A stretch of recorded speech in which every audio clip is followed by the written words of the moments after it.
Oh, here you go. Go. Good? That's a big fish. Full hand on tail. Yeah, looks sick. Good deal. Look how broad that thing is. I wonder if that was one that followed me in. Beautiful. Oh my. That's a big That's a fish. big fish, dude.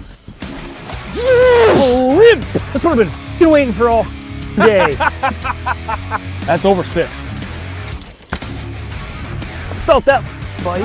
Damn, I think low and slow is the way to go, eh, baby? First big of the year on. The thing I'm about to tie on. Get him, get him. Oh my god! Oh my god! Calm down. Come here, come here, come here, come here, come here, come here. Yeah, dude! Dude. Pounds, 11 ounces.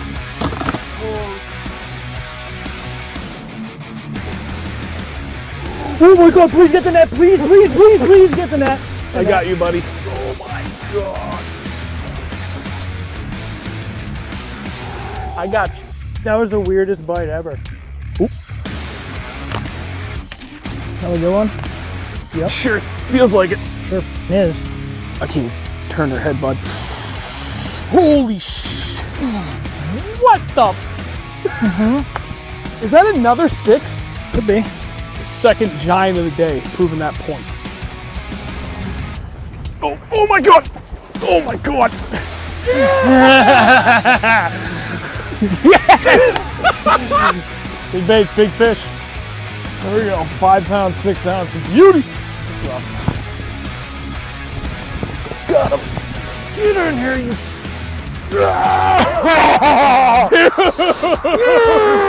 There's another 6. You. That's a big fish. 6'10". Woo-hoo-hoo. Little fatty. Oh my god. If I can land this fish. Holy sh! 5.06. Sick. Oh my god! Oh my god! Holy sh! God. What a beast. Dude, that's it, that's it! I'm like 4 pounds smaller. I need a picture. Sorry. Oh wow. That might be a 4. That might be a 4. Yeah, it's a 4. You guys show that off too. 4 pounds, 12 ounces. Holy. Trailer is what's getting it done. Yeah? Yeah. Dude, that's unbelievable. That's a 4. You're still swimming. There we go. That's a big fish. Thank you. Yes, sir. Yes! 414 though. Gee. Not too shabby. Oh no, misclicks for days. There we go. Hey, how the hell is everybody doing? Good morning. It's been a hot minute. Missed the last week. I mean, we kind of did a very impromptu stream on Saturday, but as usual, I always make plans at the lake, and then it comes time to do it at the lake, and I'm like, well, you know, we're fishing, and I get distracted. Things don't happen. My wife was like, you really should do it because you haven't done it yet when you said you would. I was like, all right, we did it. And we fished for 12 hours, so. That we did, and the only reason we stopped fishing was because my trolling motor batteries died because the wind was hellish. Oh, yeah. By the way, quick audio check. Let me know, but just make sure everything sound normal. I did double check ahead of time. I took the camera with us up to Champlain, so everything kind of got reconfigured. I think I set it all back up, but it's always good to double check these things early. But in the meantime, while I wait to hear for confirmation, let's do a check in the chat. Z20, Mark, Kevin, Mike, Gordy, Kevin, Dave, Bob, Brian, Mike, Ben, and Scott. Scott 4 Z's. It's actually 3 Z's, but you know. Sounds good. Awesome. Thank you.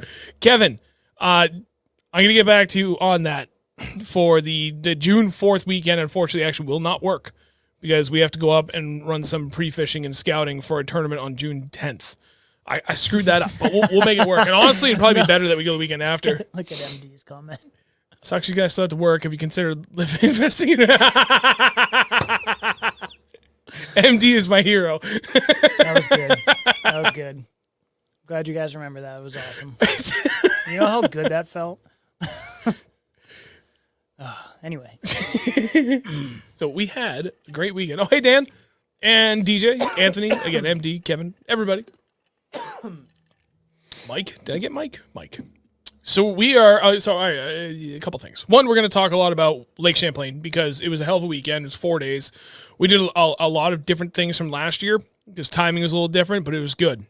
And it's not just to recap what we did, but it's the whole weekend was a really great example of being able to make adjustments on the fly to figure out that secret kind of juice, right? And not that it's secret, but just trying to figure out what it took to get these fish to finally bite, because it's never really that straightforward, it seems like, when we go up there. But the moment you unlock it, it's lights out, and we just straight cracked fish the rest of the time we were up there. Dude, yeah.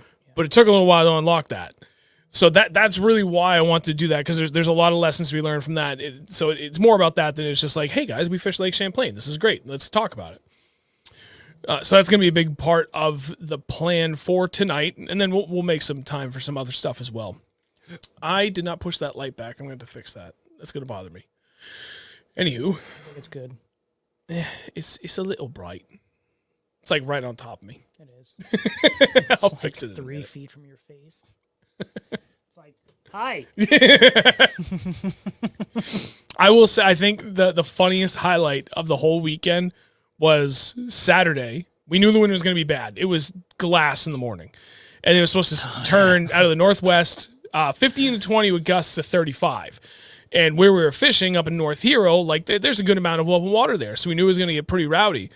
So we ran up north. We came down well ahead of when the wind was supposed to shift, and we were still like a half mile from where we were staying, and then the wind shifted. We're like, okay, well, we're kind of protected here. We had already gotten to some smallies. We saw some more, and then finally I was like, all right, I think it's time to go. We were literally like an inch or two away from full spearing a wave. So instead of spearing it and just having the whole thing roll in front of the deck, it caught like It was this much of the nose it didn't hit. Probably 2 inches, and then I watched the water come up, and it split right before the bow. Like, bow, it was like right there. So I just saw that, and I just ducked. it hit perfectly, that because it was like a near spear. All it did, because of the speed we were going and the angle we hit that wave, all it did was basically like scoop it and throw 2 perfect funnels of water and hit both of us dead on. He was wearing all his rain gear, all his FXR Tri-Laminate Pro V stuff, and I didn't bring any of that because I thought we were going to be back in time, that I would be fine, it'd be dry. I was drenched for the rest of the day. It was great. Yeah, I look over and you know, like what a wet sweatshirt looks like? He looked like a wet sweatshirt. Yeah. So, to my point, the highlight of the day, right? We did that, and I look over, and I'm just like, oh my God! We're like laughing, and he just looks over, and he goes, he's like, got that for you. Yeah, then I saluted, we saluted a guy. Oh my God. So we were sitting there, and like where we were was dead calm, and then we're watching a couple guys go out. One guy goes out, and we're both like this, and then like, because where we were, it was like kind of a secluded little cove kind of area, and this dude was coming out, and right around that point, it was just like 3 to 4 footers. I see him pull up, and he kind of slowed down, thinking maybe he was like rethinking what he was doing. Fix this while you're telling that. And then you can hear his boat click into gear, and he starts going. We're like, all right, adios, see ya. Adios, bro, chacho. Yeah, it was pretty rough out there. I was only up there. I got out of work Friday at 5, and I got up there for... You were there like 7:30 almost. 7:30, 7:45. You made good time. Yeah, I got there in 2 hours and like 35 minutes. I knocked like 15 minutes off the ride. I found out my cruise control doesn't work in my car now, though. Oh. I was like, oh well. Whatever. But yeah, it was a good weekend. So it was funny. We were in there and we watched one more story that we'll get to the whole thing. But I do want to get to the chat too in a second. It was, so we saw the first guy go out, and this guy with a beautiful Vexus, and he just took off, and we're like, okay, he's not coming back. Then another guy came by with a Triton. I think it was a 21 footer, and that's going to hurt. He like stopped, and he looked, and he assessed, and then he went. And that was when we were like really like hats off, saluted him and everything. The guy waved, and I think he chuckled. 5 minutes later, we hear ruff, ruff, ruff, here he comes back. Yeah. And then these other 2 dudes, actually, when I first got up there, I didn't even get to the cabin yet with these guys, and I stopped at the gas station, Emmons, in South Hero, and I bumped in. This dude was in there. He looked like he was fishing all day. He had the tan lines, and he just looked kind of wet, and like just he looked like he had a rough day. And I was like, "You getting on him at all today?" And he turned around, and he's like, "Not really, but tomorrow should be better with the wind." And I was like, "Yeah, probably." And then we ended up bumping into him at the cabins. He was staying like 2 or 3 cabins down from us. That's and skier guys? Yeah. Okay. And we ended up seeing them on the water like pretty much both days I was fishing. He was up there for 4 days, but I saw him a little bit on Friday. yeah. But then, Saturday and Sunday we ran into him. We were talking. They came over. They were fishing with us. And then my batteries died. I was like, come on in, take our spot. And he was like, all right. They were awesome. Yeah, they're wicked cool dudes. That's my favorite thing about going up there. It seems like everybody's super friendly. Oh, yeah. It's phenomenal. Awesome. Vermont at its finest. Okay, so 2 things. One, if you haven't dropped a like on the stream yet, please do so. It really, really does help, and I appreciate it. Anybody that shared the stream prior to the stream going live, love you guys, appreciate you. That helps by far the most out of anything. That word of mouth really helps anything and everything grow. No different than any small business for how you treat the stream, I suppose. Just word of mouth is awesome. And for everybody that's already put up a like, thank you very much. Going back to the chat really quick. Oh, Alec, thanks for joining us. And then I saw this. Steve, Binsky guy here. You were near me on Champ. Still up here in crazy winds and snow flurries this morning. Yeah, I heard a frost warning for tonight. Okay. Dude, that sucks. What boat were you in? I'm curious. Who are you? Who? This guy, Steven. He said we were near him. I'm curious. We saw a lot of people up there, so I want to know which one that was. There was a lot of people out. I tend to remember people by their boats. It wasn't like, it wasn't like up there. A massive amount of people, but there was enough people up there where you'd see pretty much everybody all day long. Oh, yeah. Just passing them. Hey. Oh, Black Ranger and the guy. Okay, yep, yeah. No, well, hopefully you're still getting on them. It seemed like the gut itself was about to fire right off, right as we were leaving. And that's actually one of the things I wanted to talk about. You were talking to my buddy. Oh, okay, yeah.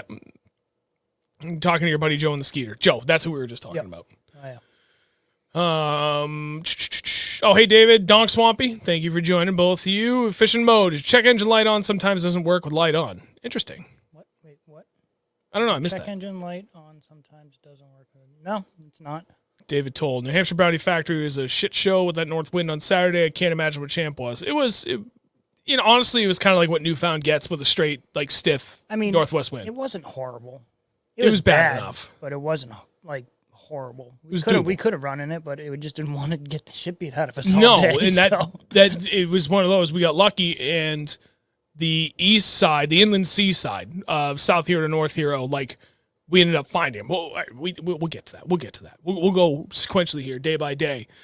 Listen Al, thanks for joining, man. Don't forget, we got a date to go out there fishing in like a week and a half here. That's next week, right?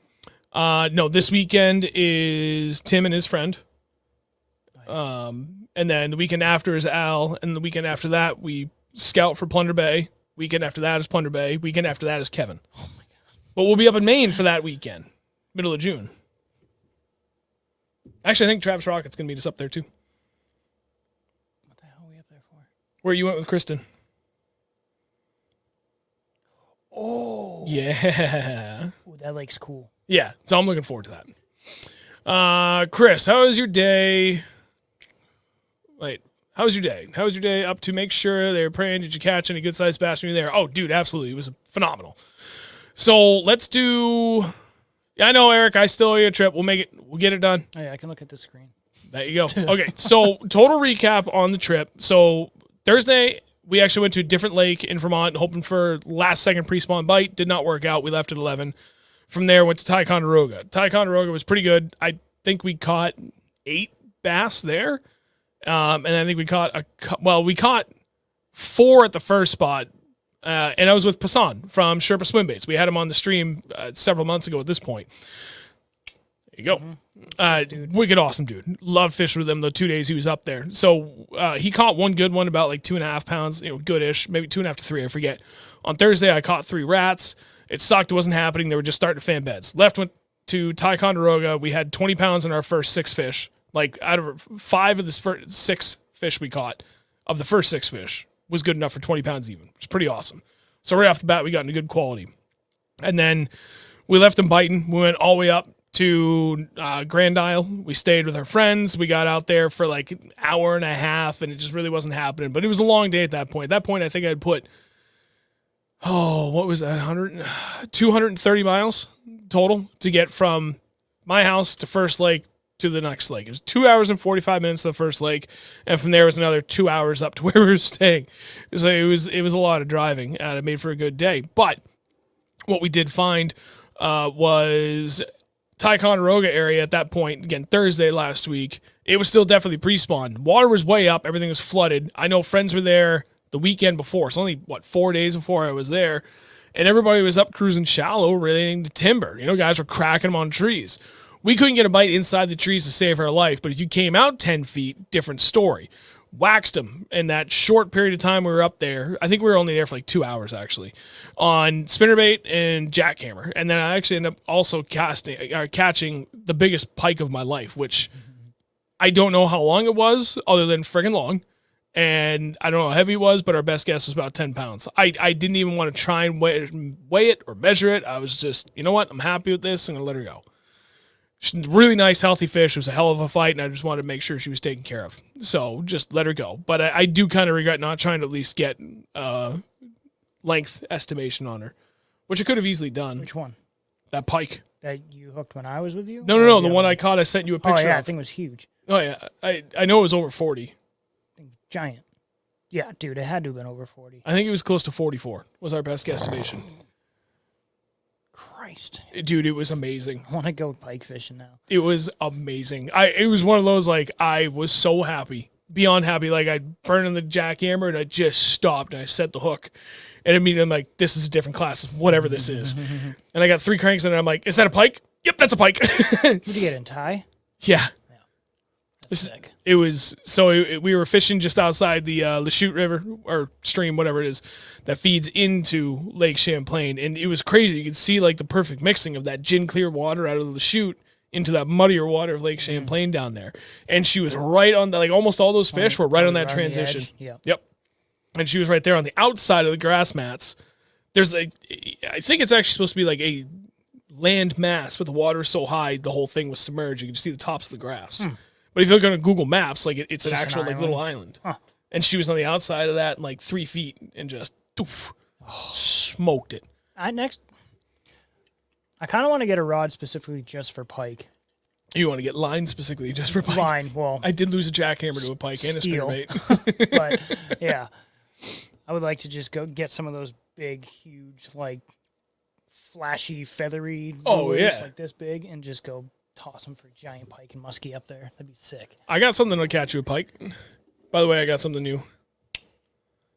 Giant Pats. 2-piece, Waker, in, I forget what the color was called. Dave and I were just talking about it earlier. It's Sungill or something like that. I forget. This thing is dope.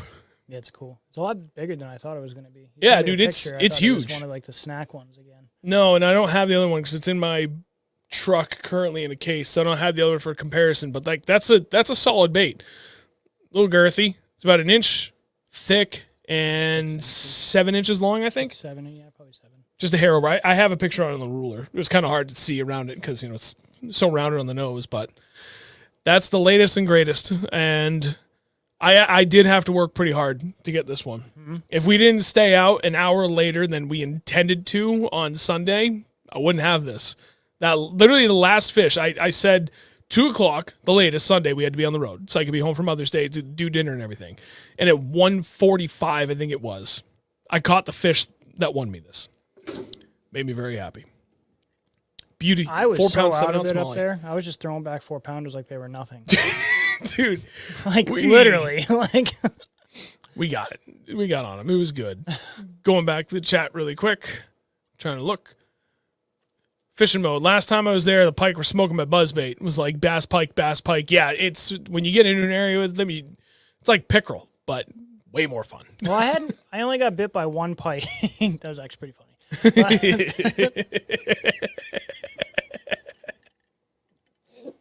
You got it? You got him? Not even close. Oh my Sitting there, God. my line just flowing in the wind. But I threw the 110 for a little while. Didn't get anything. But it we gonna tell him what we got him on?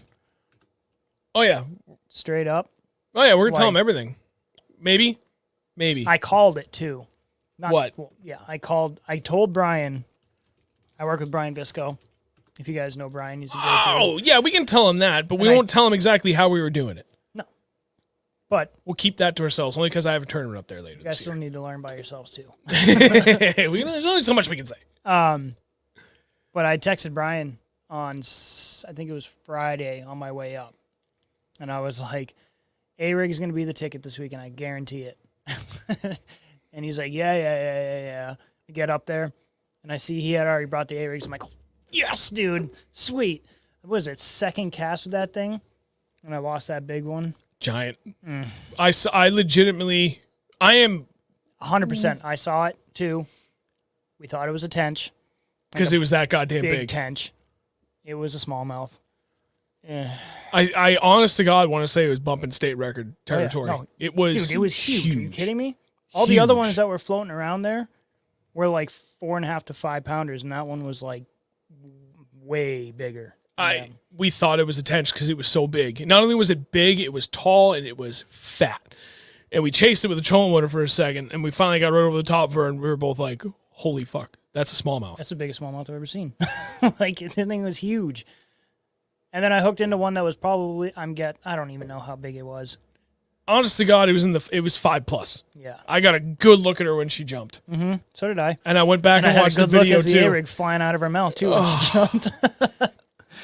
So we're it's all right. jumping a little ahead, but just to elaborate on that a little bit further, the funniest thing about that spot, we had no intention of fishing it. I ran out of gas. I have 3 positions for my gas tanks, right? Port, starboard, and the mix. And yeah. the dual just doesn't seem to work, so I just go from one tank to the other. And I just ran out of gas on one. No big deal. So we stopped, switched the tanks. Andrew's priming the bulb, and he's kind of looking up. He's like, "You want to just fish here for a minute?" Because it was still dead calm. Wind hadn't shifted. This is Saturday morning. I was like, yeah, what the hell? Why not? It looks right. Looked at the map. Like, yeah, no, this looks like a good spot. And I get up on the trolling motor, I look down, and I saw that giant smallmouth. I'm like, you got to be kidding me. And then we got over it, looked at her. We both confirmed, yep, no, that's the biggest smallmouth we've ever seen. It was just a wolf pack of between 4 to 6 pounders. Like, there was a lot of them. That were giant just swims off, and he's like, dude, there's 2 more. That's what's bigger. He flicks his freaking A-rig out, and I can't give out the juice on I got that. like But 4 cranks into it, and it just went. I'm like, oh my god! And I could not crank it. I was cranking it, and it was just peel and drag.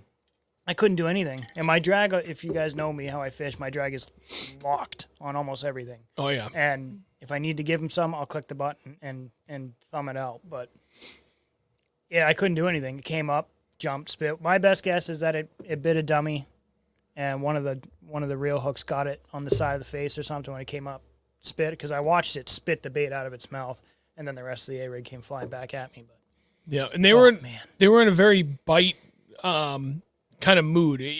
Anybody that's caught a lot of smallmouth, you know, when they're like they're in that really super aggressive mood, that even when you go to lip them, they clamp down, and you go to let them out of the boat, and they get like, you know, you're lipping them, and you go to kind of fling them, and they bite back down on your freaking thumb. and yeah, and then they get like whiplash because they didn't let go of your thumb, even though you let go of the fish. It was like, I'm gonna stand. So I would think it was one of those. They mouth that thing hard. They don't want to let go. We had quite a few of those actually over the few days, but. Let's circle back a little bit to the beginning, because we're going to get to the meat and potatoes of like some of the lessons we learned and patterns that we found, and, you know, things that really made the difference between a decent weekend and a phenomenal weekend. So Friday, Ticonderoga, phenomenal. Water was 56 to 60. Yep. Okay. I keep feeling buzzing. I keep thinking it's mine, but Carla, thank you very much for the donation. oh, it's me, Madre. You're the best. If anybody Thanks, wants Mom. to donate by any means, please feel free to do so down in the video description below. Or you can do it right here on YouTube if you're set up to do it as such. Or in the video description below, there's links to both our Venmo and PayPal. If you have any questions about it too, feel free to reach out. But literally anything you guys do will be hugely appreciated. By all means, no pressure. But anything you do just helps us continue to reinvest in this. I've got ideas for a sign, by the way. And I've already got the material. It's going to be sick. I got the material. I got the guy to make it. Now I just got to get the money. It's going to be dope. I'll give you a teaser. We had neighbors cutting down trees, beautiful oak trees, and I've got a slab of oak this big. That's From across the street? Yep. Perfect cut. It's like 3.5 inches, 4 inches thick. That'd be cool. By the way, heavy as hell. So I I carried it believe across it. the road. 3 of Why them. don't you just roll it? No, I was like, it's good exercise. Jesus. Well, I was with Kimball, too. You think we're going to roll that shit in front of Kimball? Oh, Yeah, I never would have heard the end of it. Well, that guy I walk it across, I come back, I'm breathing fairly heavily, and he's like, why didn't you just roll that? I'm like, no. Not in front of you. No. Because he probably has like man. two in each arm just doing this. Seriously. With Guy's your an truck. animal. But at any rate, so I've got an idea for kind of an epoxy backlit thing with oak. I think it's going to come out pretty mint. I already talked to our buddy Josh, and he said, yeah, it can be done. I just got to make sure it's dry. Sweet. Anyway, Machine shop? oh, yeah. Really? Oh, yeah. He'll mill it right up. It'll come out perfect. Yeah, literally. Flatten it, mill He it, does it. square it, pocket the back, make the thing, epoxy pour it, That'd be sweet. drill it out again so it's all perfect. It's going to be mint. Backlight that shit. Dude, it's going to look really good. If this works out the way I'm thinking I'm going to, it's going to look... Yep. Okay, anyway, more digression. So that was Thursday. Friday, now that we were up there, we got to talk to our friends, especially our buddy Dennis Hart. We had him on the show quite a while back now, actually. At one point, we had him on to talk jerkbaits. He lives in town with us here. Phenomenal fisherman. He wrote for On the Water magazine, actually, for a number of years. Dude knows his shit inside and out. So we were up there, and he's been fishing Lake Champlain for the last 19 years of his life, so the majority of his life at this point. And he's got that area dialed. And what he found on Thursday, while he was up there, we were down fishing elsewhere, was that the smallmouth were really relating to the current. They were just starting to move into that area, but they were still like very current related. He told me everything he was doing. For the life of me, I could not replicate what he was doing, so we left. And the thing about that particular area, when we were there last year, it was perfect for a pre-spawn bite. I mean, perfect. Yeah, you like 102 fish day, perfect. Oh, yeah. You couldn't have asked for better conditions. And at one point, we had left and went to a different spot further north, and it was kind of close to the very tip of North Hero. And when we got up there, because it was another spot that our buddy Dennis had told us is a good spot for largemouth, Bed City. So we're down this way, and they're not quite ready. It's like pre-spawn. Nothing's really moved in. They're not roaming shallow. They're running deeper in the current and stuff. And so Friday I was with Passan from Sherpa Swimbaits, and I was like, you know what? If this is the way it is down here, and last year when it was hardcore perfect pre-spawn here and it was full beds up there, if this is just like a week early, then that should be prime time pre-spawn up in that north area. So we made like the 15-mile run, called it. Perfect. Everything up there was just like fishing that other area last year. Everybody was rowing up shallow. They were freaking choking a jig, spinnerbait, jackhammer, Citizen 6. What was it? 4.8-inch Kitech on a flashy swimmer hook. Like, it was phenomenal. And we cracked them up pretty good. And water temp up there was 64, but they weren't on beds yet because the wind shifted and it was like collecting all that warmer water. The rapid rise in water temperature in that general area was pretty insane, but it ended up working out pretty well because it just pushed them on that perfect pre-spawn mode, and they started feasting. By like at middle of the day Friday, completely changed what they were doing. But it took a minute to kind of figure them out because they weren't staged up really tight on shore. They were a few feet off the shore to like within 100 feet of shore. And even though the water was really stained, it took me a minute to figure out the color. Usually if I'm in really stained water, I'm throwing something darker. Beast Coast specifically, right? I'm going to talk like either Stealth Craw or Dirtbag or Bruise, the black and blue. I couldn't get a bite on any of that to save my life. So finally I was like, you know what? I haven't tried it. I went 100% green pumpkin. No browns, no blacks, nothing. Just straight green pumpkin. Second cast, cracked a fish. 2 casts after that, cracked a fish. And then just it kept going and going and going. And it was phenomenal. Oliver, thank you. Hi, Oliver. Yeah, no, I wasn't throwing that up there with all them pipes. Nice hats. I'm I sorry. love this hat, by the way. What are you wearing for your hat? I have my FXR one on. Oh, well. Sorry, Oliver. I came My prepared. bad. Well, we got a bunch in there. I'll just buy one after the stream. How about that? There you go. We didn't try a night collar, though, Oliver. That's for other people. So what we found that the bait fish were starting to move up, the bass were starting to move up, everybody was getting all together, happy and mingling, and they were pushing up. But the wind really made a difference for how it was really starting to kind of force these fish into that warmer water as they're following all their food. And it took a minute to figure out, like, okay, exactly what kind of color combination did it take? For something moving, it had to thump or flash, and white was key. Tried several different colors, but if it wasn't like something really, really bright, I couldn't get bit on it. Not to say that there wasn't another color that couldn't have worked, but I couldn't get any other color to work. The moment I picked up white and I don't know, like a brassy bronze kind of color, game over. Started cracking them. Same deal with my jackhammer. But then when it came to a jig, there's two different things they wanted. Either something big or something super finesse. Open water sniper is super finesse, and we're using the 22 strand skirt version with a tiny ass trailer, like 3 inches or smaller. Or a traditional Vanquish jig from Beast Coast Fishing, which is just a standard skirt style count, cut the whole 9 yards with just a non-trip down 3 3/4 inch Strike King Rage Crawl. Yeah, the little mini ones. No, on my Vanquish jig. Oh, on that one. Like regular jig, regular trailer. But it had to be green pumping across the board. I promise you, I threw everything else. And I got to a point where I was like, okay, I've got 10 fish on this jig. I literally picked up another Beast Coast jig. In this case, the Baby Dozer. A little bit heavier than the 3/8 one I was throwing. I literally went in between, right? I got my teeny tiny little open water sniper set up, and then I got my traditional Vanquish set up, and then I found that Baby Dozer, which kind of sits in the middle. I couldn't get a bite on that to save my life. I threw it like 40, 50 casts, nothing. I picked up my Vanquish, threw in the exact same spot I had just casted to intentionally, like 10 times in this one like 50-foot area, not a bite. First cast of the Vanquish jig, I got bit. And then 2 casts after that, I got bit again.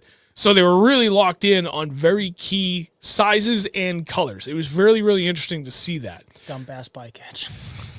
Wait, what? Oliver. Funny. What are you... Dumb bass bycatch. Sorry, keep going. Oliver loves his non-target species. So it was, well, you know what? I'm going to pin that because perfectly said. Champlain is special. It sure is.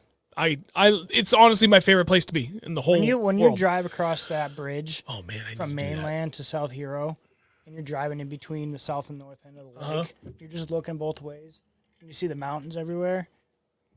There's like a certain feeling you get, be like, okay, I'm here. We're going to kill it. This is going to be so much fun. Move it closer, I'm getting really, really tired of fixing audio for you when I edit these streams for Spotify. It's a different world. So that was the big thing we learned from day 2 with myself and Passan, just kind of trying to figure that out.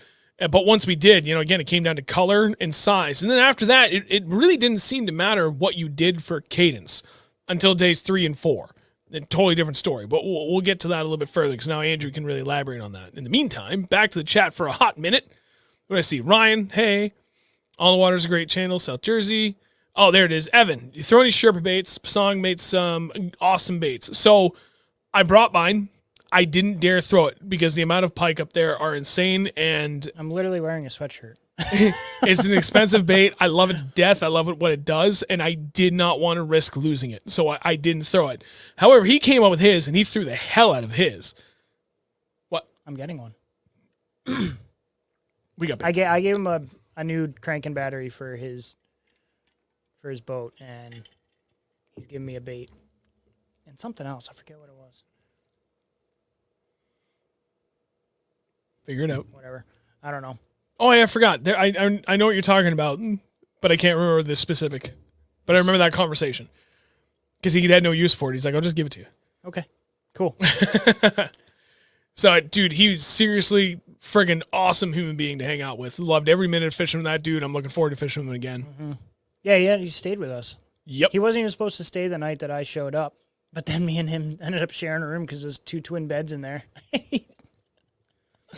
Oh, yeah. He snored hard. It was funny. Nat, when are you guys restocking hats? Okay, I keep telling you when I'm going to do it. I need to get it done. I don't know other than... All right, let me think about this. I can't do anything tonight. I got to get to bed early. I have a very, very, very important project going on at work that will kind of wrap up with a giant customer visit on Tuesday next week, of which I'm spearheading the majority of this effort, which is phenomenal. I'm just swamped. So, like all these other things I'm trying to get done, I just haven't had the time, and I'm trying to get caught up. Yesterday was actually pretty good, despite the lost time for procedure. There's no reason to dance around that. Your man got a colonoscopy yesterday because he cares very much about his own personal health. Yeah, and the doctor recommended it. So it smelled like you got a Jesus. So I followed up on it, and plus side, everything clean bill of health. So it was good. I'm only 38, a little early, a little ahead of schedule for having something like that done. Nah, I've had 4 of them. But you actually had issues. Yeah, true. I have other issues that they were like, you know what, out of an abundance of caution, because like blood tests and everything came back fine. They're like, let's just do this. Like, yeah, not a problem. Like 2 fingers. That's a prostate thing. No, for colonoscopy, they go in with a hose. That's how they get it in. They just wrap it around their fist. It's that's disgusting.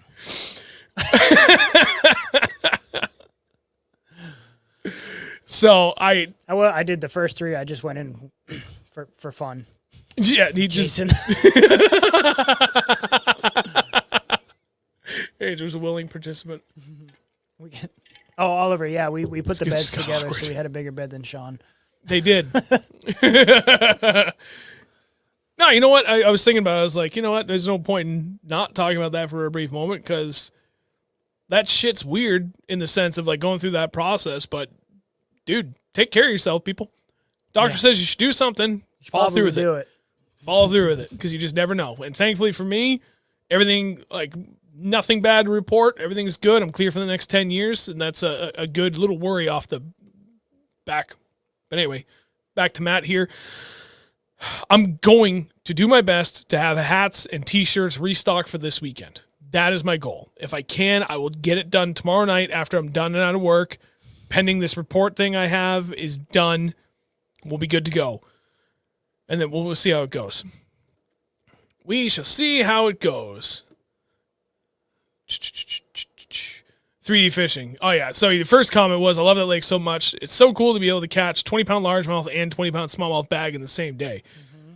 Only a few lakes in this country you can do that, and Champlain is probably one of the best examples of it. The only other spot I would consider, like, without a shadow of a doubt, is Candlewood. There's probably a couple lakes in Maine you could do it. Maybe Cobbessaconte. Maybe China Lake. I'm sure there's plenty of other examples up there that I'm just not familiar enough with, so not sure. Jackson just saluted me. Hey, Jackson. Thanks for watching. It's my nephew. Everybody, my nephew's watching. He's actually doing the high school team, I believe, next year. This coming year? Yeah. It's coming next year, or whatever it is. So it's this coming season. This coming season. It's coming year. So the new school year that starts in the fall. I know his nephew better than him. I just don't pay attention anymore to anybody. Alec, I got goosebumps the first time I laid eyes on Champlain. Can't wait to go back in July. Damn right. That Sherpa crawler, I definitely want to try out. Looks pretty dope. So that's something I really want. When I was fishing with him, he threw that too the first night we were up there. Thing's pretty dope. It's really, really nice.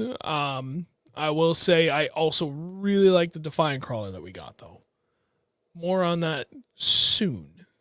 That bite's about to go right the F off. What? Crawler. Defiant crawlers. I know, dude. I wanted to throw it up there. I saw it, and I was like... He threw his. I know, but I haven't caught a fish on it yet, and I don't want to lose it to a pike. I know. And if he loses one, he'd be like, all right, well, I'll just make another one. Different story for him. True. Oh, there it is. Oliver, don't lie about the twin beds. I'm not. Dong Swampy. How far will a 2022 19-foot tracker, the 90, get you at Champlain? I'd love to get out there. Honestly, You'll be fine. you'll be Our fine. friend Kristen was out there this past weekend. She went from Her and North Hero down to Keeler Bay, and on her way back, she That's said a there was run. like 4 to 5 footers. And she's got a 16-foot tracker and with a 60 horse on it. And her and her No. dad. Yeah. It's only 16 and a half. I thought they were 17 and a half. 16 and a half. No, she has a smaller one than Dennis. Oh, okay. So she has a 60 horse, 16 or 16 and a half foot, whatever it is, 4 to 5 foot waves. She made it. And she made it fine. Her and her dad went down there and they made it back and they were fine. She's like, it was the scariest thing ever. And I'm like, I believe it. Like, that's sketchy in a big boat. Like, yeah, no joke. especially on that lake. Here's the best piece of advice I can give you about Lake Champlain, what makes it better than anything that New Hampshire has to offer. There are free, big, beautiful boat ramps everywhere on that lake. Do a little bit of research, determine what area of the lake you want to go fish, and I guarantee you can find 2 to 3 boat launches that service that greater part of that area, which is phenomenal. Like, just from North Hero alone, everywhere around the inland sea, like from North Hero, there's 2 boat ramps right there.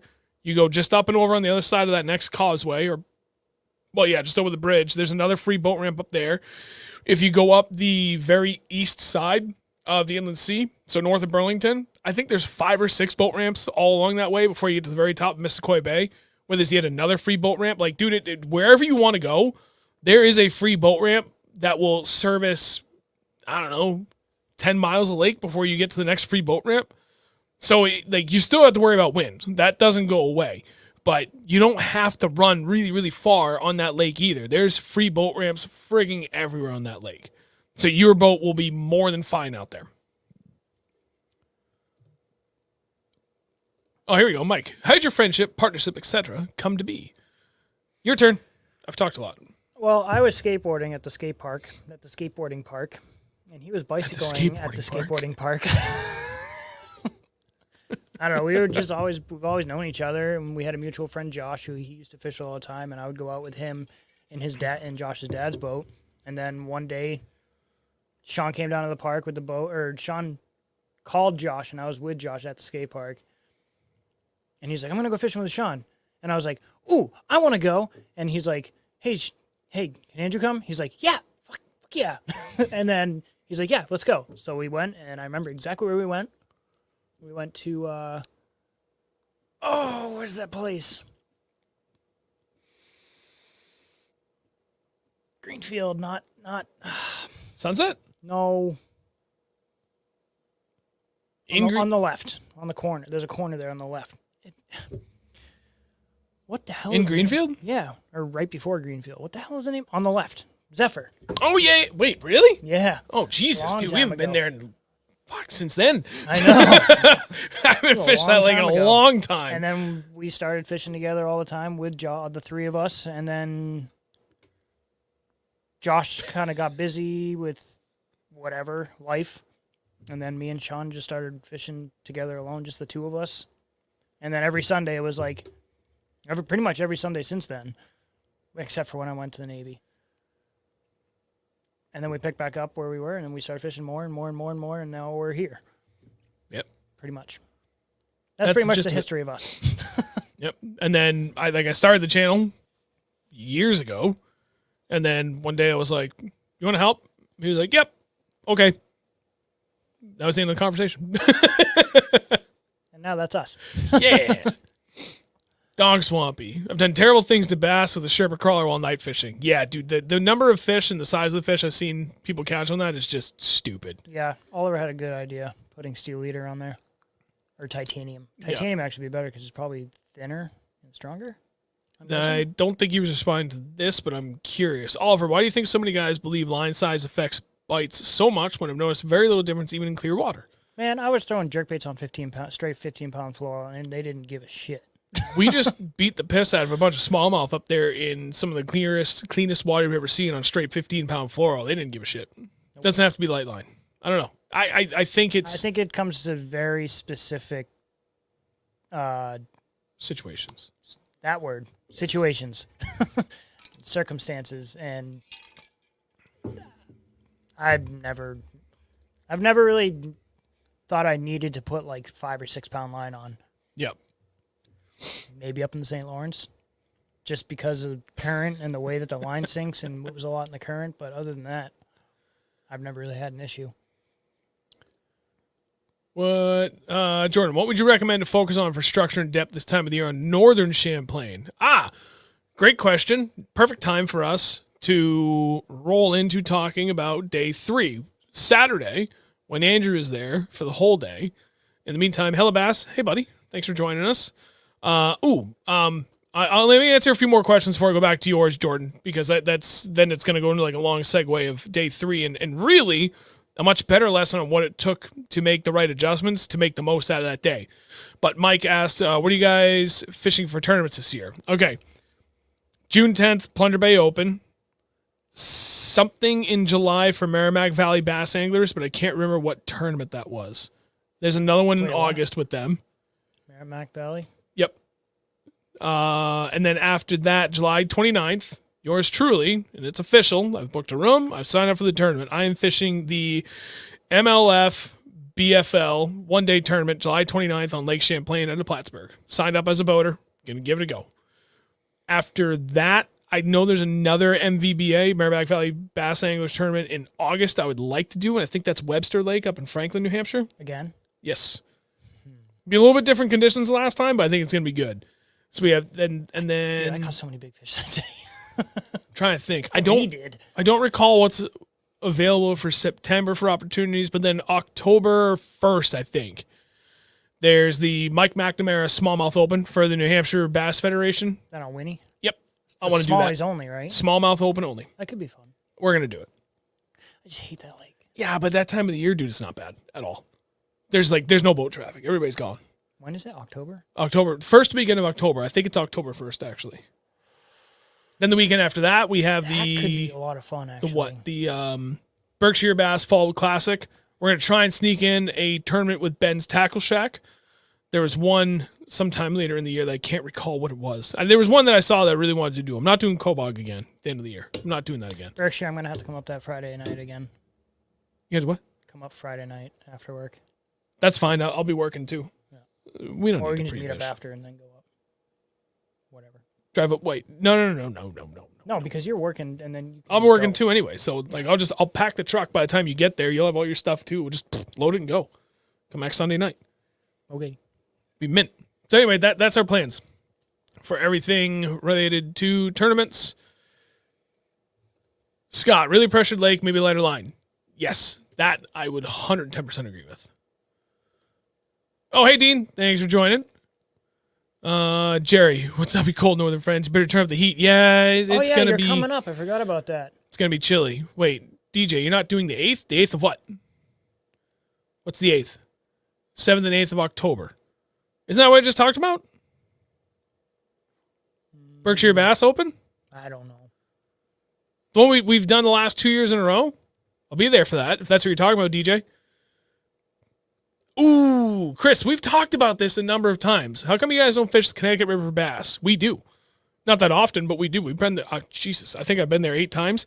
DJ and I, 3D fishing there in the chat, we won a tournament there 2017. 21.25 pounds on our best 5. Phenomenal day. We won out of 16 boats. It's glorious. Thank you very much, Mike. Wait, July 8th? You said October? July. No. DJ, we already talked about this. I'm doing the July 29th one. Okay, going back to... There it is. Jordan. Okay, what would you recommend to focus on for structure and depth this time of the year on northern Champlain? Okay, so what do we do Saturday? Your turn to talk. I don't really remember. I have to pee. Honestly. Saturday. You got to give me a snippet of information. How about I give you... Okay, I'll do you one better. So, Saturday, we knew the wind was going to be horrific, so we ran north to go fish that warmer, shallower bay for largemouth. Very stained water. It sucked. Besides that one No, fish. it was okay. Yeah, I caught the 414, the biggest of the weekend, for my boat. And we caught a few more fish over there, primarily jigs. Yeah, we caught... I don't know, would we catch like 10 fish up there? I think so. Ran back down to the bridge. We did pretty good on that one piling. Oh, for a couple of fish. I remember now. I caught one that was just shy of 4. Yeah, we spent all day on that shoreline. Yep. Then we came down A-rig smallies, and then we went out the other side, and we worked that whole goddamn shore on the inland seaside. Yep. We cracked them. So, yes. Go ahead. Go pee or whatever you got to do. Whatever I got to do. Pretty straightforward. we ended up, yeah, like he said, we needed to get out of the wind just because Champlain is not fun when you're in the inland sea with gusts over 30 miles an hour. So we ended up moving to the east side of Grand Island or North Hero, whatever. We ran all the way up to North Hero, and we started working down that shoreline, throwing jigs up super shallow, like super shallow to us, like 3 to 4 feet is shallow, like real shallow. And we were just, cracking jigs, like almost cracking the tube, like throwing them up and just like snapping it, pausing it. And then you lift up real slow, and it's either spongy or there's nothing there. And it's when it's spongy, that's when we had fish on, obviously. You didn't really feel too many bites. They were eating it kind of weird, unless they were eating it on the fall. But we worked literally the entire east side of North Hero all the way down to the gut. And, like, it was every time the shoreline jut in, they were right on that because all the wind and everything was pushing into there. So we're just kind of drifting down. We'd find a spot where the land kind of jut in a little bit, spot lock. We'd make 10, 15 casts, catch a couple fish. But there was this one spot specifically, it was right up to I don't remember if it was all the way up top or if it was like, I think it was halfway down that one spot that we stopped at, that we caught a bunch. When we got the one school? I got the 4.6 out of. Oh, so that was right when the wind just kicked up. Yeah. And all those fish were getting pushed up into those little, like, mini coves, I guess you could say. I actually looked at that shoreline on Google Maps. Yeah. And it's like this. All the way up. Ooh. Like ripples. And every single time there was either that or there was, like, a little point, like a rock point sticking out. Those fish were just hugged up right into that stuff. So we'd drift down, find a little spot lock, cast the jigs in there, crack the shit out of them, pause, lift up, fish, set the hook. And it was either, like, we got into some spots where it was cast after cast after cast after cast, we were catching fish. And it was just nonstop. It was just a freaking awesome day. And we didn't get any pike on that. You got hit by that one. Which I'm very... Oh, I hooked it. Oh, yeah, you did. And you let it go right at the boat. So Yeah. thank God I don't want to... One good head shake, and she came unpinned. It was another good pike. It was another good one. It was high 30s. Yeah. Like mid to high 30s. But it was just dragging and popping jigs. Just as you had to be ticking the rocks, though, because if you were dragging clean, nothing, you weren't getting anything. You had to pop it and smack the rocks as the jig is moving along. And then pause it, hard pause, and then back to it again. And if you didn't pick up and feel the fish, feel it spongy at all, you didn't have a fish because we didn't feel many bites. Felt a couple bites, but it wasn't like that jarring like smallmouth hit. It was just a little tick because they were just inhaling it and they would tick the line. They'd just feel their lips touch the line. That's all it was. So didn't really get them out. I got one out deep in maybe 8 to 10 feet of water, but that was about it. Deep. Yeah. Like I said, shallow to us is shallow. Shallow is like super shallow is 3 to 4 feet. And that's where we were catching most of our fish. I'd say 90% of our fish came from. Yeah. 4 to 5 feet. Well, I'd say 3 to 5. 3 to 5 feet. 3 to 5 seemed to be the magic number. The more I really think about it. Because we were sitting in 6 feet of water moving down, and we were only casting maybe 30 feet from the boat. Yeah, almost everything was either dead ahead or inside towards the shore on every cast. Yeah. There really was no rocket science to it. And once we figured it out, that was it. Like, you just had to be ticking the rocks and pausing it. But the one thing we found, because I will always default to something really heavy to start, and I'll work my way down from there. Andrew typically goes the other direction. He'll go light first, and he'll only upsize if he really needs to. So when we got started, I had a really good feeling about the open water sniper, so we both tied one on. I went to the 1/2 ounce open water sniper MB Sexy Melon. He did the same exact thing, but with a 3/8 ounce. I was using a 2.8 inch Kitech. What did you start with the Flippin' Delight like you usually do? I started with like 3/4 of the Flippin' Delight cut off. So the whole like rib section on the Flippin' Delight, I popped that right off, and I hook it on the open water sniper, only on the open water sniper. And I pop the whole rib part off, chuck it, and then I use the rest of it. It's only about that long. It's kind of just like a little mini chunk trailer. And I wasn't getting bit. I don't think there was enough action in it. So I went and I switched to, was it the Rage Craw? Yeah, the baby Rage Craw. But it was the baby Rage Craw, so the really short one. And I was taking 2 of the ribs off of it to even shorten it up just a little more. And that was it. That was after I switched with those legs freaking doing this. And when you're popping it and stuff, those legs are going crazy. Just a lot of action was getting them to bite. That's why I thought jerkbait should have got him. And I mean, cracking that jerkbait a lot. And it didn't.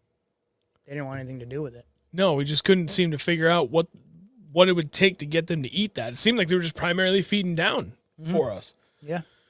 So we went out there, and again, I start with a half ounce, he started with a 3/8 ounce, and like Andrew said, you had to tick the rocks. But it was crazy because you had to work it aggressive. I know we have talked about this a number of times. It's like a mix of aggression and finesse in your cadence, where I was like not swimming the jig, but I wasn't letting it sit still. I was just cracking it from rock to rock to rock. Not like making it shoot up out of the air, but I'd feel it and I'd shimmy it till it got free and I'd kind of pop it along, just kind of like scoots forward, jumping, not hops. Almost scoots. like fishing a jerkbait, but you're fishing a jig. So like when you go to crack a jerkbait, you're doing it on slack line. You're just snapping it so the line snaps tight, then goes loose. So you're doing the same thing with a jig, just like crack, crack, crack, crack. So it's the jigs. It looks like you put a lot of action in the jig, which you are, but it's not so much that you're making the thing fly like 3 feet off the bottom, like yo-yoing it. It's just like snap, snap, snap, snap, snap, snap, and then you pause. And it just worked. It was freaking phenomenal. It was a really good bite that day.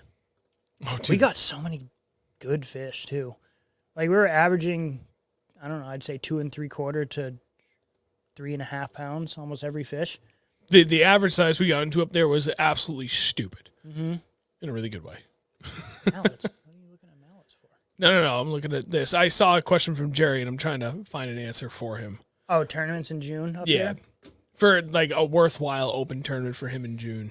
No momento, por favor. Oh, God, no, not that. Never that. I don't even want to talk about them.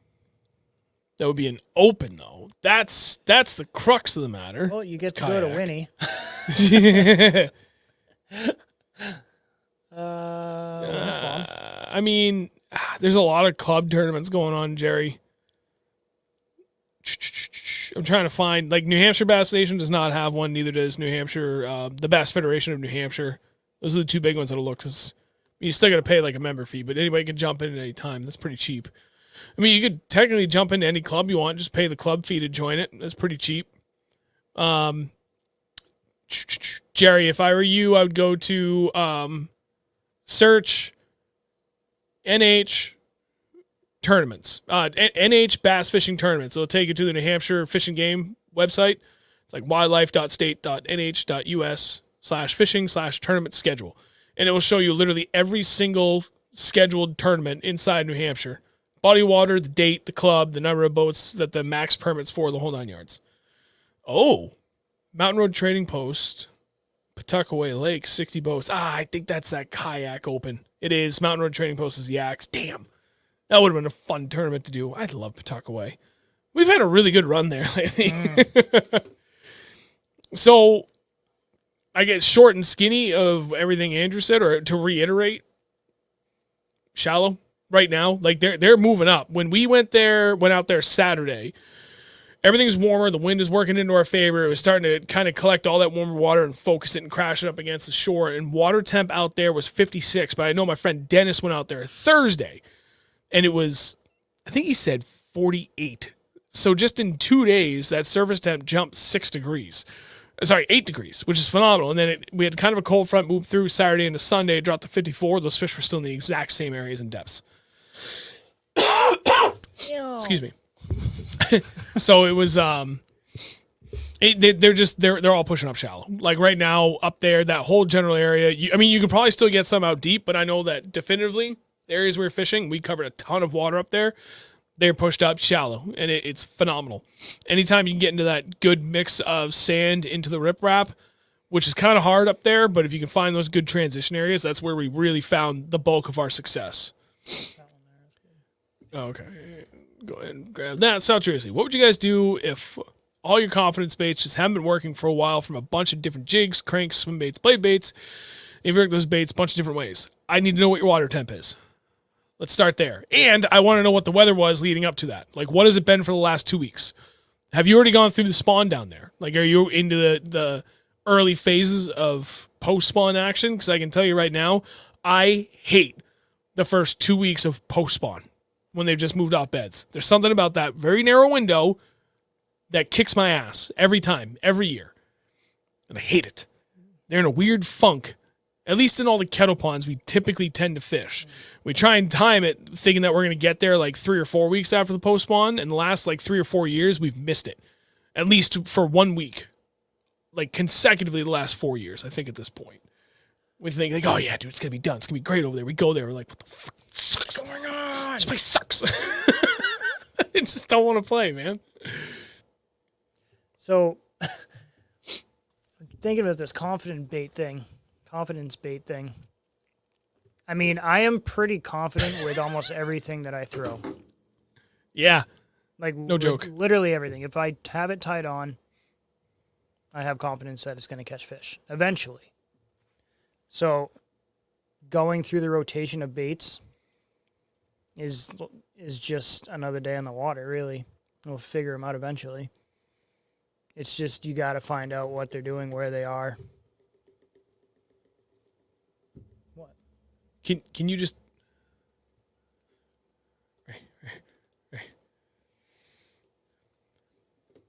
Jerry, you're my hero. That would be amazing. Oh, dude. That would be amazing. Jerry. Keep me posted. Jerry, that would be Por favor. Awesome. Like, awesome. That'd be so sick. Brian. All right. Well, continue to elaborate on your confidence baits there, or did you completely? All of them. I like derailed you there. I'm sorry. There's baits. I'm gonna throw them.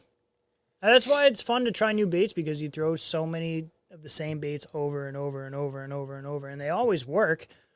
But there's always that new thing that keeps coming out. And actually, I just found something that I want to start throwing that's actually been out for a while now. But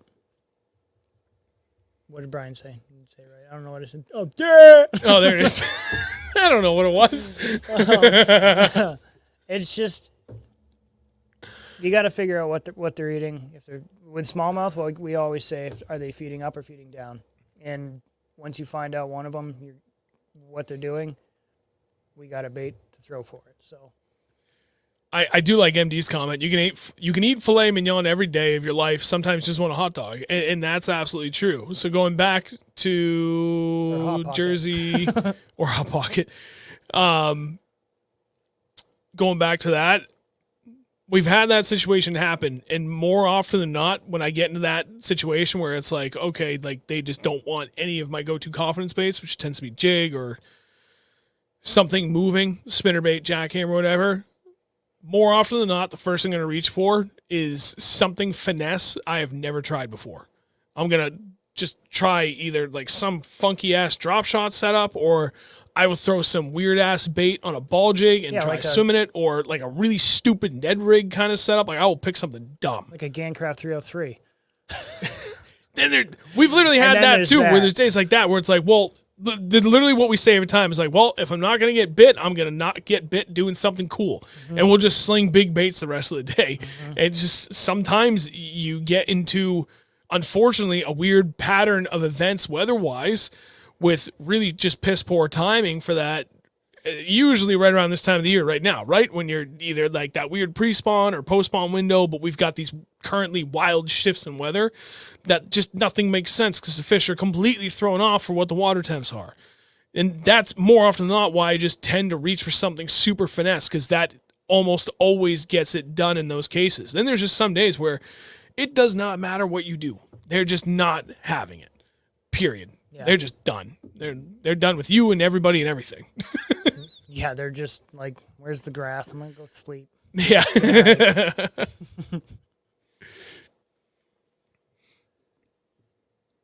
I'm looking. I saw, oh, MD. Exactly my point. Perfect explanation. And then Jason singing the song, Hot Pocket.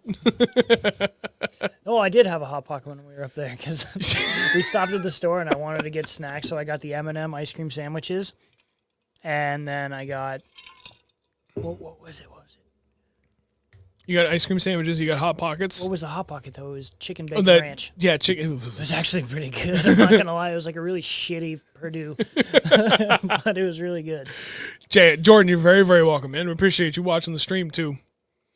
Vision. Funny how different fishermen work. Shallow to me is 2 feet and less. Deep is more than 5 feet. Caught a 5-1 in a wake on Massey a few days ago in just about 1 foot, but that's normal for me. Yeah, it's funny. Like Eric, I don't know if he's still here. He's a guy where I still need to carve out time to go fishing with. Like, he's a shallow water power fisherman. In his own words, if I go deeper than 5 feet, I get a nosebleed. Because that's just, he's a shallow water power guy. When I first started fishing deep water, that was like the first time in the lakes region. And there's a ton of deep water out there. But like for me, when I looked at 35 feet, I was like, shit, that's deep. But I grew up on kettle ponds where the average max depth is like 15, 16 feet on all these places around here. At most, the average max depth, yeah. So, I go up to a place that's 180 feet in plenty of places. It's like, what the hell do I even do? You find good structure, humps, depth changes, or contour changes in 30, 35 feet. That to me was deep. And then we got in some weird patterns, like, a couple of years after that, where we found ourselves in like 50 feet. And I'm like, wow, this is wild. And then we go out to the St. Lawrence in 2019, and we are successfully catching fish 70 feet. off the bottom in 65 to 70 feet. And I'm like, okay, that's effing deep. And then I hear stories. I'm not even going to go into the details because I don't want to blow up anybody's information. But stories from bodies of water in this area just this past fall where guys are catching them off the bottom in 95 feet. And they're good fish. 95 feet off the bottom. It's like, holy shit. Yeah, it's pretty ridiculous. That redefines deep for me. That's my goal this year, by the way. When we get in, if just everything lines up and it makes sense, I want to pull up a fish from like 80 plus feet off the bottom. I want to catch on the open water sniper that deep. Dude, that would be amazing. You would have to throw that on a spinning rod. Ow. Braid to fluoro. Dude, you will not feel that bite. I don't care. You know how hard it is to feel a bite like that on a straight fluoro, even at 50 feet. Could you imagine trying to feel a bite on like a 200-foot cast that's 90 feet down on the bottom? That'd be awesome. I need a 300 wide on my jig rod just to do that. Though. A 300 wide with 10-pound fluoro. Yeah. To get the you got like a surf cast rod with this little itty bitty jig. I got one in the back of my truck. Straight 8-pound. Just send it. But point still absolutely stands.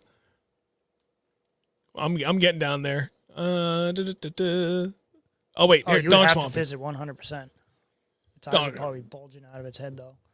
Tips for fishing largemouth spawn during cold run. I don't. We don't. We avoid it at all costs. We find ourselves, unfortunately, where we're in that situation where it's like, okay, shit, we picked poorly and it's nothing but beds. We'll leave.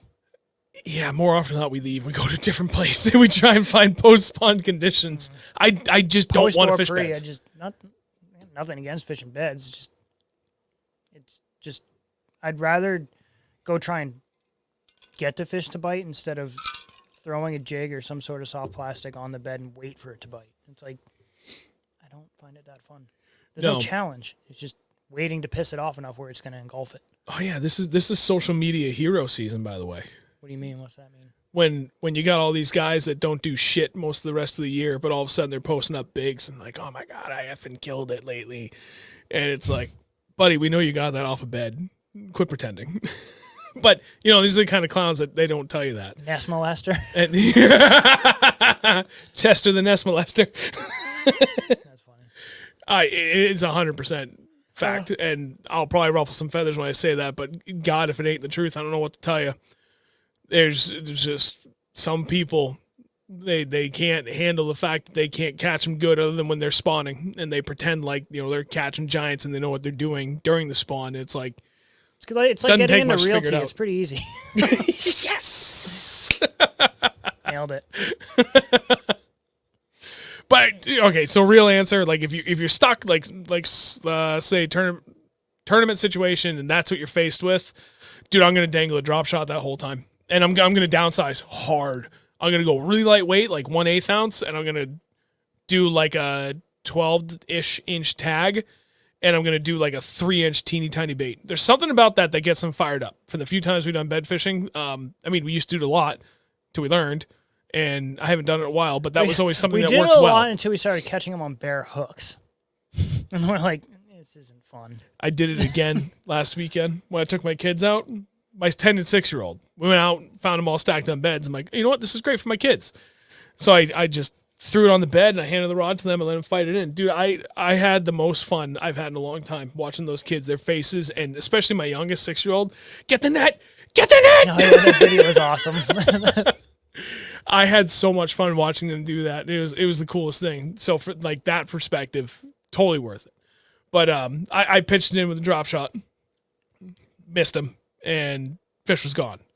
And I pull it up, and Jared, my oldest, he's 10 years old. He's like, "Oh, your bait's gone." I'm like, "Yeah, watch this." I flick it back in, hooked it right away, and I'm like, Anyway. That's smallmouth though. Smallmouth. It just doesn't get easy. They're not eating your bait. They're just moving it because they don't want it near their eggs. Yeah. Hang on. I saw it. Oh, there it is. I'm going to bounce back and forth here a little bit. We're going to cover day 4 too. Jeremy, thank you very much for becoming a new channel member. Appreciate you, man. It's awesome. Where? Right there. Jeremy B became a YouTube member. Oh, hi. Thank you. Champion. Thank you very much, sir. Greatly appreciate you. There it was. DJ asked, how's the new job? Oh, I love it. Absolutely love it. I work with Brian. He was in here earlier. Yeah. I wonder if Brian's still here. There he is. You didn't say it right. Okay. South Jersey did ask. Just not sure what else to do when I've thrown the kitchen sink, and this isn't a 2-week sort of deal. This has been like for 4+ months. Still have yet to get one on a swim bait either. Jesus. Unfortunately, our spring was kind of like that too. Like it's a weird year. The season. It's a very weird year. Like you're more south too, so he's unfortunately stuck in that really weird phase where they're like on the cusp of maybe. Yeah. And now you're probably close to post spawn, so now it's even worse. Ugh. Yeah. I mean, they're probably already post spawn down there. Give it a couple more weeks, and you're gonna be crushing them down there. Maybe even just a week. It's supposed to warm up pretty good. I don't know. Bro, Chad, no, but I know somebody. I want one. That caught a 6 1/4 this past weekend on one. Largie? Mm-hmm. Nice. I would like to get one. I could have bought one a week or 2 ago, and I was like, I got too many glides. And then the more I thought about it after, I was like, that was dumb. I should have bought it. Because they're not that expensive. They're cool. And I've heard nothing but great things about them. I kind of want to get one, too. I was looking at... I think you already talked about this with Scott. What the hell was it? Glide? So I pinned Scott's thing. I was worrying about fizz bass. We've done it. I need to relearn how to do it. But I wouldn't be worried about doing it. Anyway, what were you saying? You were looking at what? We were talking about the Spro Chad, and you were like, oh yeah, I was looking at this. I don't remember what it was. My bad. I forget the name of it. I derailed you. Going back down through the chat. Whoa. This just jumped really hard. What the hell just happened? Where did I just leave off? Oh, there it was. Mark, I figured I'd catch him yesterday at jerkbait. Then I saw the lake was littered with beds. I knew that wasn't happening. Honestly, like... You can catch them like that. It's just super hard. Right. I want to... Cast net. if I find myself on a lake this weekend that's stacked with beds, I'm going to pick up the glide, and that's all I'm going to do. If I'm going to try and catch fish on a bed, I'm going to make it a damn challenge. And honestly, I'll be impressed with myself if I can catch a good-sized fish with a 10-inch glide when it's locked on the bed. I almost did last year. Remember that? Oh, yeah. I forgot about that. It was like, I don't know, 4.5, maybe 5. Yip. I will literally put... the depth's 250 at it, and it kept following it all the way out to the boat. It didn't want anything to do with it, no matter what I did. I've seen guys just in the last couple of months doing that down south. I'm sure. Drone footage. They get the glide right over, and the fish comes right off the bed and just crushes it. Probably trying to chase it away, but the bait doesn't know how to swim away from it by itself, so it just gets eaten. Get out of here, I'm going to get you. Oh, shit. I didn't mean to do that.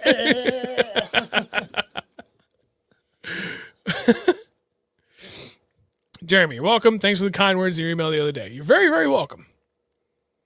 Oh, King Bates. Hey, man. Glad you could join us. No worries that you're late. It's all good. MD. Thank you.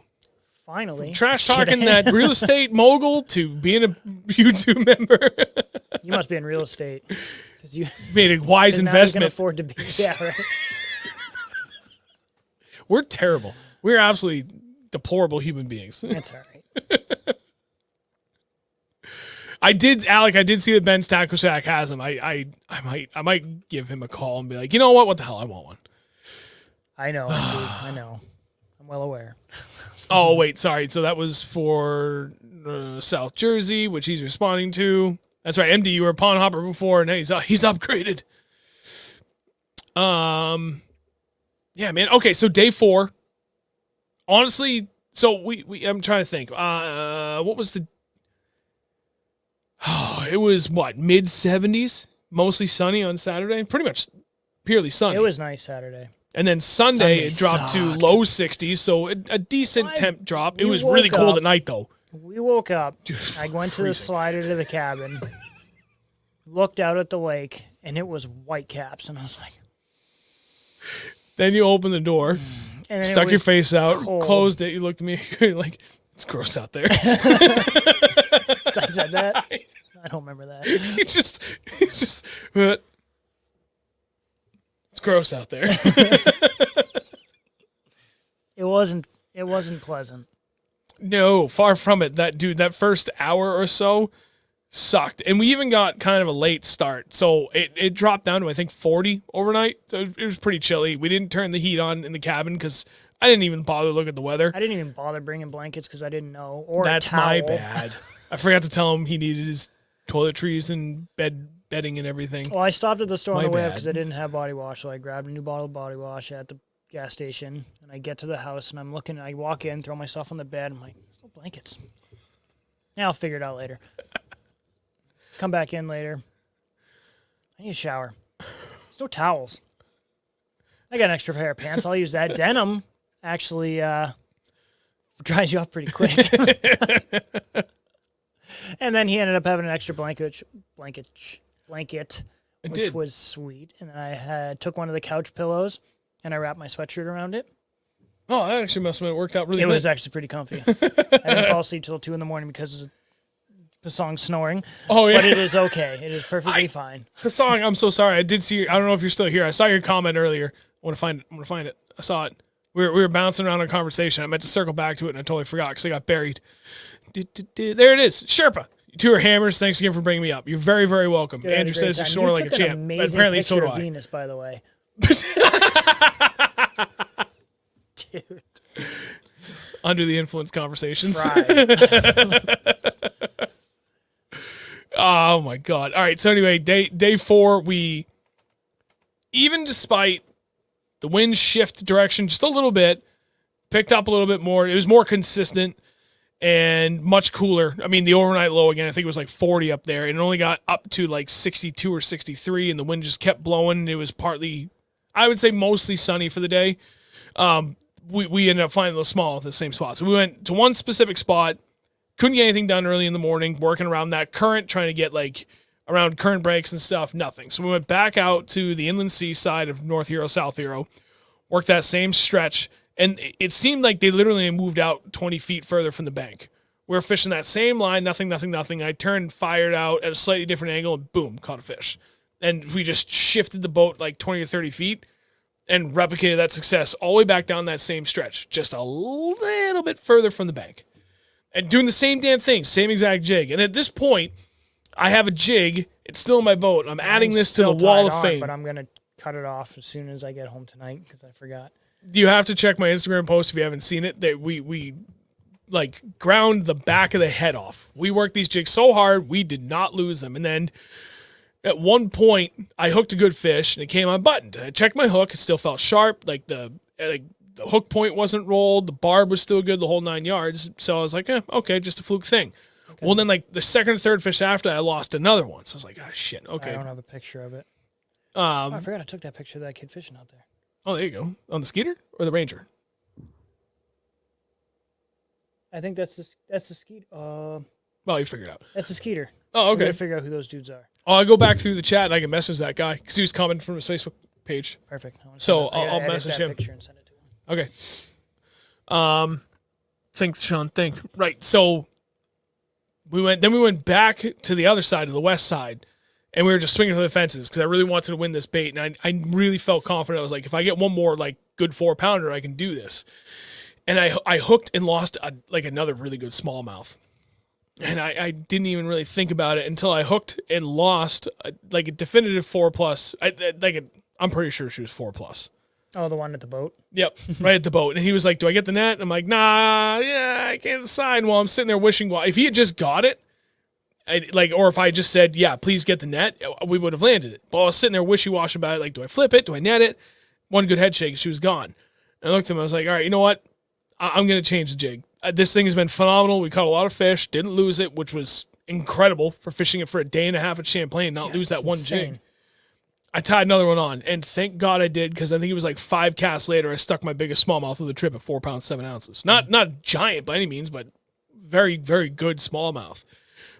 I don't think I would have landed her if I had the other jig on, because she gave You a kept good losing jump. fish on it Yep, for some reason. but that was awesome. We wore them. Then my dumbass decides to flip a fourth whatever and both 4-3. Oh, it's big. You need the net. Fuck that. In here.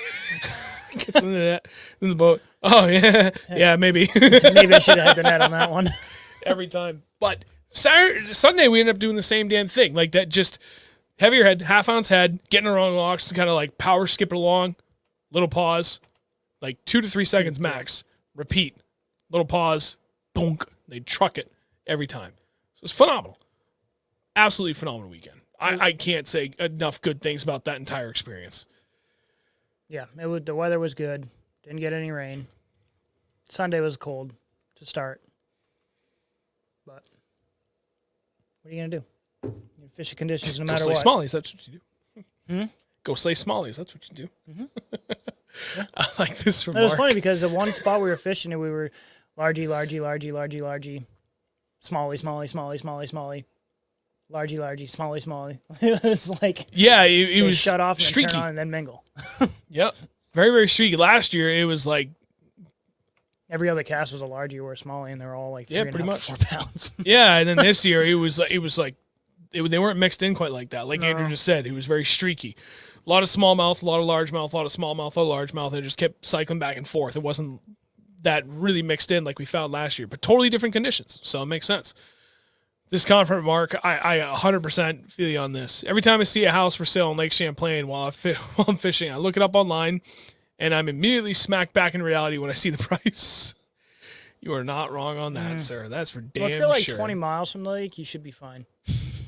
Yeah, because there's probably like can't even imagine. Well, I mean, Berlin, New Hampshire, you can get like a 4,000 square foot house for like $26,000.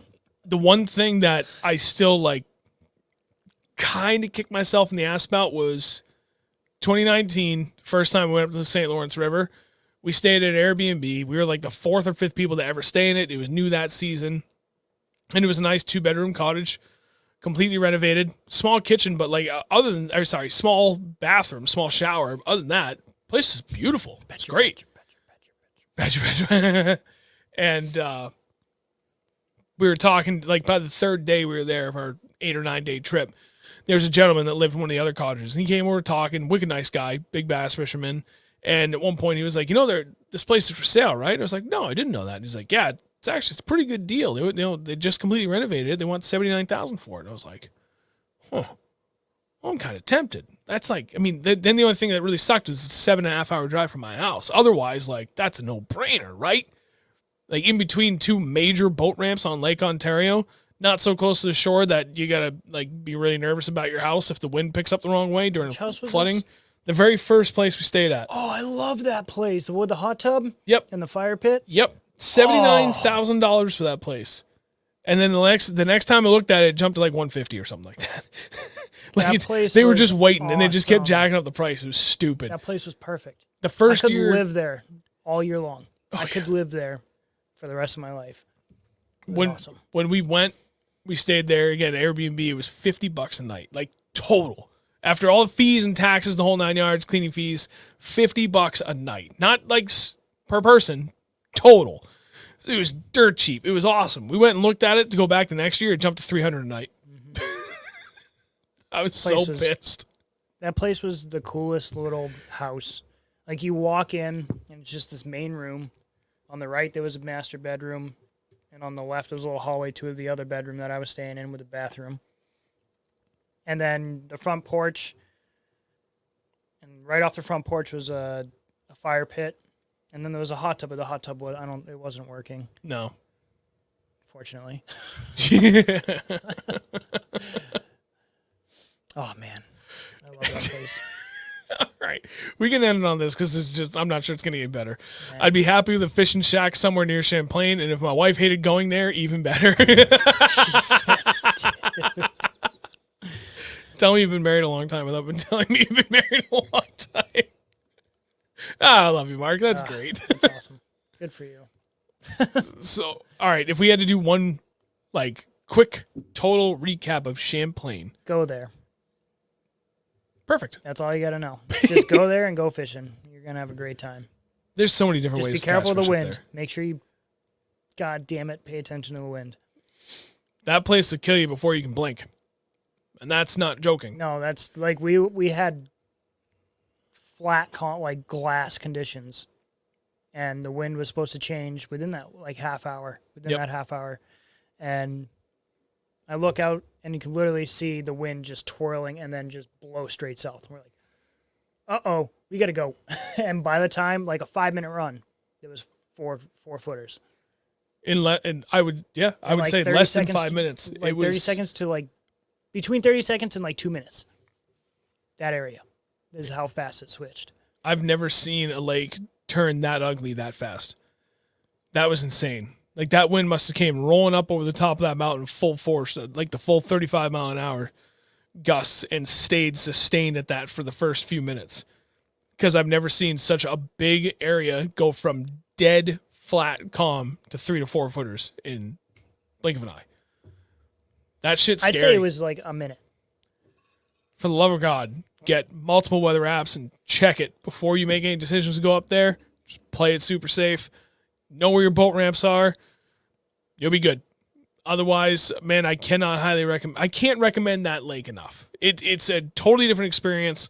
There's a reason why it's always rated so highly by Bass every single year. Every time the pros, they have those interviews where we talk about their favorite lakes, the vast majority of them end up bringing up Champlain at some point in that conversation. Mm-hmm. It's a different animal. And rare are there places that you can, in the same spot, pull out a 5-pound smallmouth and a 5-pound largemouth in the same areas. I love it. I can't wait to go back. We'll be back up there in a few weeks. Ideally, I honestly now I think about it, because we'll be up there to pre-fish and then that tournament just in a couple of weeks. So Jesus Christ, dude, that's only 2 weeks away. We'll be back up there for 2 consecutive weekends. And then that second weekend, we have the tournament Saturday, then fun fishing wherever the hell we want on Sunday. Yes. Or sleep for once in my life. We can sleep in and then fish somewhere Sunday and then come home. Okay. I mean, I don't know. We'll figure it out. But we have a place to stay Saturday, so we don't have to drive home that night. Perfect. And then we back up in July for my tournament, and then the Candlewood Camp. The Candlewood Camp, which is going to be a lot of fun. Yeah, and should be a good time. Probably I think be back Oliver up there and Riley in the are fall. going to be back up there too. Yes, sir. So. Be up there. Oh, hi, Kyle. Hi, Kyle. Mark, already got next year booked, May 4th through 11th. We'll probably see you there. Sweet. Honestly, God, probably about the same time. I don't know. It was phenomenal. Quick final recap: 120 bass, 1 giant pike, no other special ugly fish. Definitely pre-spawn, half-ounce jigs, worked aggressively through the shallow rocks was the ticket. Beast Coast open water sniper jigs. Didn't really seem to matter what you did for a trailer. I mean, we used Kitech, we used Baby Rage Craw, we used technically 2 different kinds of green pumpkins. With action. Yeah, and as long as everything was 100% green pumpkin, I'm sure that's going to change, but that's what it was for us this past weekend. Man. And then for moving baits, white spinner baits, white jackhammer, big old Citizen 6. A-rig. A-rig for an even bigger bait. That was awesome. Just remember the rules. 3 and 2. 5 arms, 2 hooks. 3 dummies, 2 hooks. Yeah, 3 and 2, what he said. Man, that's enough. It's been an hour and a half. I was actually ended up running a half an hour longer than I thought this was going to. I didn't think we'd be able to stretch this out into that But thanks to you wonderful people for making for some excellent conversations. This is another great show. So for those that are still watching and listening, I appreciate you. Please drop a like on this if you haven't done so yet. For anybody that's listening to this on Spotify after the fact, if you haven't done that yet, and this goes for anybody watching right now too, if you haven't left a rating on Spotify for us, I would really, really, really appreciate that. It doesn't take much. I think it's like 2 or 3 clicks total. I think you can write something too if you want, but it's not necessary. But last I looked, I think we're rated I think we're still 4.9, something like that. I don't know how it works, but it was good, which is dope. We got a lot of good feedback. That stuff that Spotify's doing really well. I've been hearing some good feedback just from new audiences we reach from there. I got 3 new episodes done yesterday. One went up this morning. Another one will go up Friday with a new video, day 1 of Champlain. And then after that, probably Monday and Wednesday next week. Monday, Wednesday, Friday next week, we'll get more Spotify's up. And I think the week after that, we'll finally be caught up. Then the plan is we do the live show on Wednesday night. When it's done, I download it, I edit it, it goes up on Spotify Thursday morning. Simple as that. Because that editing process really doesn't take much. So I can easily get it done and get it out. But we're done. Andrew, your turn. See you next week. We'll see you guys next week. Like every week. Wednesdays at 8 p.m. Eastern at youtube.com/@Reel Nothern Bass. I said Nice it right. job. I said You it right that did. time. All right, guys. We'll see you guys next week. We love you. Have a good night, everybody. Adios.